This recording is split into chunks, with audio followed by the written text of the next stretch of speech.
You probably have a bank account, a debit card, a finance app. Tap, transfer, done. Easy, right? But over 1.4 billion people don't have that luxury. No ID, no documents, no access to the financial system. Not because they're lazy, just because of where they were born. That means no credit, no savings, no way in. So they store cash. Risky. It loses value. You've noticed it too. Prices keep going up. Rent, food, gas. That's inflation. It happens when more money chases the same stuff. In 1971, the US dollar stopped being backed by gold. Since then, governments can print as much as they want. More supply, same demand. Prices rise.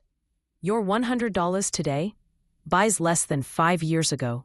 And even if you have a bank, ever tried sending money abroad?